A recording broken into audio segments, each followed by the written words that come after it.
I now give the floor to you, Sebastian Berger, Sebastian Berger in French it would be. You're the head of the Global Student Forum, and maybe you want to explain just quickly what that is so that people really understand also this global dimension of the student voice and the students from around the world to come together. Your intervention will be also topped up with a presentation online in a short video by Shireen Omondi, who is the elected member of the Global Student Forum Steering Committee, representing the voice of the Commonwealth Students Association from Kenya.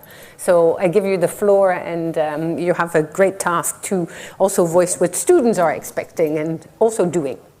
Thank you very much, and thank you for the invitation. For those who don't know the Global Student Forum, we are quite a recently established organization that was created by the large regional and national student unions from all over the world to represent the interests of their voice towards the international community in the education sector. And we represent at this point 202 national unions of students from 122 countries and territories.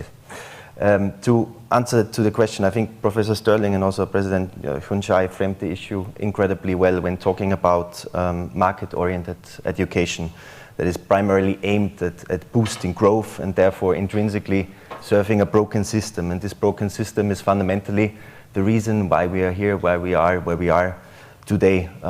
We're talking about crisis throughout the relatively short duration of the lifetime of my generation. We have seen a multitude of severe economic and political crises, but it is truly nothing in comparison to what lies ahead of us if we don't find effective ways to change our way of living.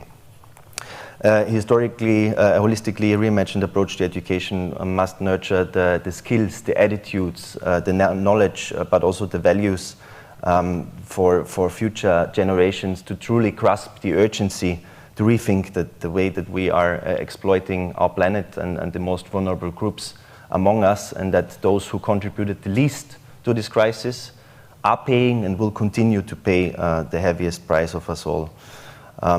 It's all out there at this point. We live in a knowledge society. We have knowledge available on demand on our hands, and we know about global warming. We know about breathtaking inequalities. We know about poverty, and that we are on track to fail on all commitments that we have set for ourselves through the 2030 agenda.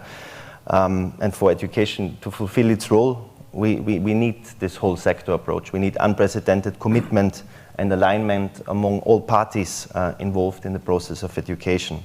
Partnerships between students, between teachers, between the institutional leaderships, but also policymakers to succeed in transforming learning environments and building the capacity of educators and institutions to empower communities, to accelerate change on the local, on the national, on the international level.